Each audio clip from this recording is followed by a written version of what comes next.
Mary Celeste, 1872. On December 4, 1872, the British ship De Gratia spotted a vessel drifting erratically 400 miles east of the Azores. When they boarded the Mary Celeste, they found maritime history's greatest mystery. The ship was completely abandoned. Captain Benjamin Briggs, his wife, their 2-year-old daughter, and 7 crew members had vanished. Yet, everything else seemed normal. The cargo of 1,701 barrels of industrial alcohol was intact. Personal belongings were undisturbed. Food and water for 6 months remained. Breakfast dishes were laid out. The captain's log sat open on his desk, with the last entry dated November 25th, 9 days earlier, noting fair weather. But strange details emerged. The ship's only lifeboat was missing. Navigation papers were gone. The ship was sailing in the wrong direction. Most puzzling, there was no sign of struggle, panic, or violence. Investigators found critical clues. First, 9 alcohol barrels were empty or damaged. Second, a makeshift sounding rod on deck suggested someone had been checking water levels in the hold. Third, the ship's hatch was open. Fourth, everything valuable remained aboard, ruling out piracy. The most likely theory involves the alcohol cargo. Denatured alcohol produces invisible vapors. If barrels leaked, pressure built in the hold. The crew may have opened the hatch, heard concerning sounds, and evacuated to the lifeboat tied to the ship as a precaution. A sudden wave could have snapped the line, leaving them adrift while the Mary Celeste sailed on. In rough Atlantic seas, a small lifeboat would sink quickly. Why an experienced captain abandoned a seaworthy ship with adequate supplies has never been definitively solved. SS Waratah, 1909. The SS Waratah was a brand-new luxury steamship that departed Durban, South Africa on July 26, 1909, heading to Cape Town with 211 passengers and crew. On July 27 at 9:30 p.m., it exchanged signals with another ship. Everything seemed normal. The Waratah never arrived. It simply vanished. Extensive searches found nothing. No wreckage, no bodies, no debris, no lifeboats. The ship had disappeared completely with 211 people aboard. Before the final voyage, several passengers reported the ship felt unstable and top-heavy. One passenger, Claude Sawyer, had such disturbing dreams about the ship sinking that he disembarked at Durban hours before it vanished. Investigators examined several theories. First, the ship may have been structurally unstable with a high center of gravity. Second, South Africa's coast is known for freak waves exceeding 60 feet. Third, cargo may have shifted during heavy rolling, causing sudden capsizing. Fourth, the ship had no radio and couldn't send distress signals. Despite over a century of searching with modern technology, the Waratah's wreck has never been found. The complete absence of any debris suggests it sank rapidly in deep water, possibly struck by a rogue wave while already struggling with stability problems. Carroll A. Deering, 1921. On January 31, 1921, the Coast Guard found the 5-masted schooner Carroll A. Deering run aground off Cape Hatteras. When they boarded on February 4th, all 11 crew members had vanished. The scene was disturbing. Food was still cooking on the stove, navigation equipment was missing, the ship's log was gone. Personal belongings remained in crew quarters. Lifeboats were missing but launched in a controlled manner. Most bizarrely, the ship had been deliberately steered onto the shoals. 3 days before grounding, a lightship keeper reported seeing the Deering with a man who wasn't the captain, shouting that they'd lost their anchors. The lightship keeper's radio wasn't working, so he couldn't report it. Investigators found troubling evidence. First, all navigation instruments were gone. Second, the steering wheel was broken. Third, the lifeboats were launched deliberately, not in panic. Fourth, several other ships vanished in the same area during the same period. Theories ranged from piracy and rum runners during Prohibition to mutiny. The most likely explanation involves the crew abandoning ship during a severe storm that damaged steering and anchors, taking navigation equipment for the lifeboats, but perishing in rough seas before reaching shore. The U.S. government investigation closed in 1922 as unsolved, making the Carroll A. Deering one of America's greatest maritime mysteries. MV Joyita, 1955. On October 3, 1955, the MV Joyita departed Samoa for the Tokelau Islands, carrying 25 people. It never arrived. 5 weeks later, on November 10th, the ship was found drifting 600 miles off course. All 25 people had vanished. The ship was listing heavily, partially flooded, but afloat. One engine was torn apart for repairs. The radio was tuned to distress frequency, but had damaged wiring limiting range to 2 miles instead of 500. The ship's clocks had stopped at 10:25. A doctor's bag contained a bloody bandage. Canvas awnings were rigged for shade. Empty food containers suggested survivors had eaten while drifting.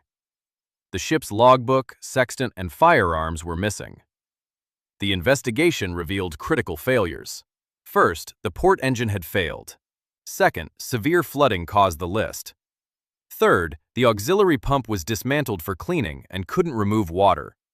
Fourth, the radio couldn't transmit far due to damage. Fifth, a water intake valve was left open, contributing to flooding.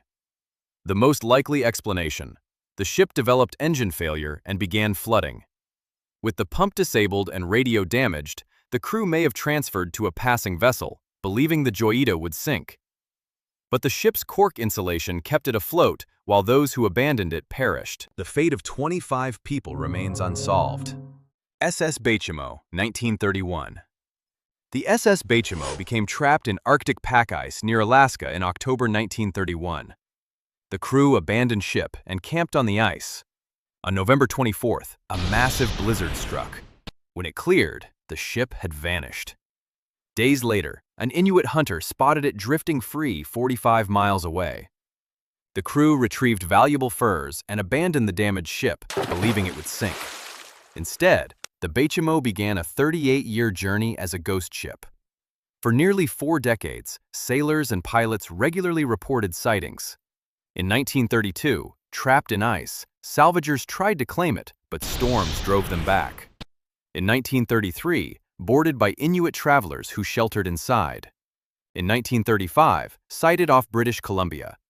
Through the 1940s, 50s, and 60s, sightings continued. The last confirmed sighting was in 1969, trapped in ice near Point Barrow, Alaska. After that, the Baychimo disappeared completely. What makes this remarkable isn't the disappearance, but the refusal to sink. For 38 years, it survived Arctic ice and storms without crew or maintenance. Its final fate remains unknown, possibly crushed by ice and sunk, or still drifting somewhere in Arctic waters. Kaz II, 2007. On April 15, 2007, the 40-foot catamaran Kaz II departed Airlie Beach, Australia, with 3 experienced sailors, Derek Batten, Peter Tunstead, and James Tunstead, heading north along the Queensland coast. 3 days later, on April 18th, a helicopter spotted the yacht drifting 80 miles off the coast. When rescue crews boarded, they found a scene that defied explanation. The engine was running, computers were on, a laptop was open and functioning. The table was set for dinner. Food and utensils were laid out.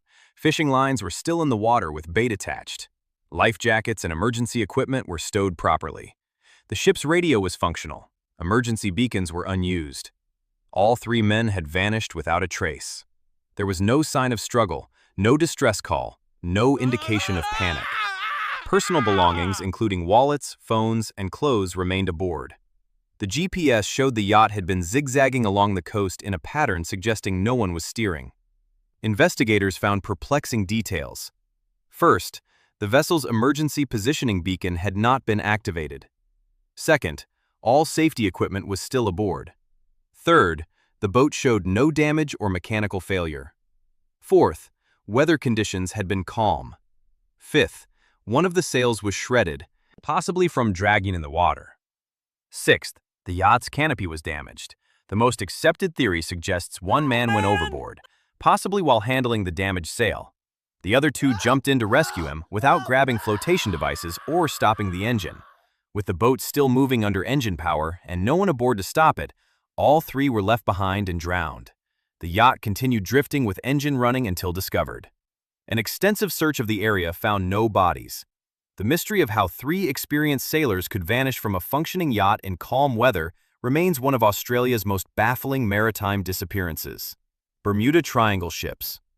The Bermuda Triangle, roughly between Miami, Bermuda, and Puerto Rico, has claimed dozens of ships under mysterious circumstances. While many disappearances have logical explanations, several remain genuinely puzzling. USS Cyclops, 1918. The Navy cargo ship vanished with 306 people in March 1918 while sailing from Barbados to Baltimore. No distress signal was sent. No wreckage was ever found. It remains the Navy's single largest loss of life not directly involving combat.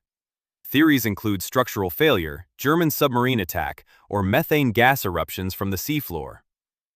Marine Sulphur Queen, 1963.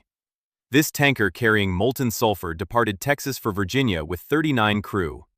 It sent a routine message on February 4th, then vanished. Only some life preservers were found floating. The ship was aging and had known structural problems, suggesting it broke apart rapidly.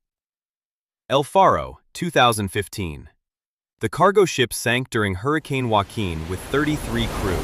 While the hurricane explains the sinking, the mystery involves why an experienced captain sailed directly into a Category 4 storm despite clear warnings, and why distress signals were delayed. The Bermuda Triangle's reputation stems from several factors. First, it's one of the most heavily traveled shipping lanes, increasing statistical probability of accidents. Second, the Gulf Stream can quickly disperse wreckage. Third, the area is prone to sudden violent storms.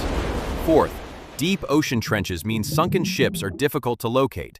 Fifth, methane hydrate eruptions from the seafloor can theoretically reduce water density, causing ships to sink rapidly.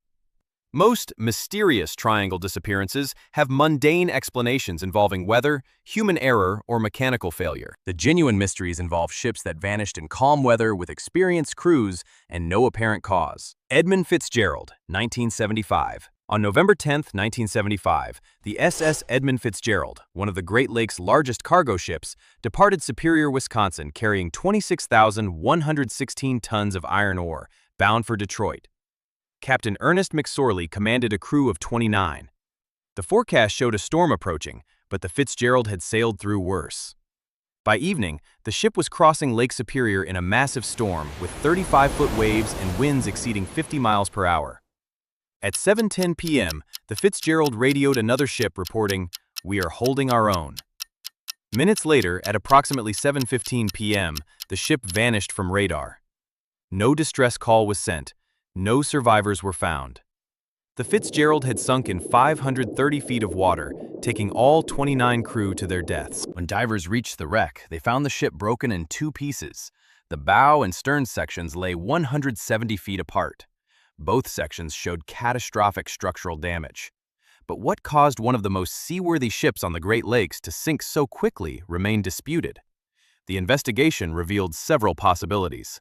First, the ship may have been taking on water through damaged cargo hatches, gradually losing buoyancy until a massive wave caused sudden sinking. Second, the Fitzgerald may have struck a shoal, damaging the hull and flooding the cargo hold. Third, structural failure from the pounding waves could have caused the ship to break apart on the surface. Fourth, a rogue wave exceeding 50 feet may have swamped the deck and flooded the cargo hold through vents. The Edmund Fitzgerald remains the Great Lakes' most famous shipwreck, immortalized in Gordon Lightfoot's song, and a reminder that even modern ships can vanish in minutes when conditions align. These mysteries share common threads: experienced crews, seaworthy vessels, and vanishings that defy simple explanation. While most have probable causes, the complete absence of survivors or witnesses leaves room for speculation. The ocean keeps its secrets well, and these ships remind us that, despite modern technology, the sea remains one of the most unforgiving environments on Earth. Subscribe for more deep dives into history's greatest mysteries. Comment which shipwreck fascinates you most. Stay safe, and remember, the ocean never gives up its secrets easily.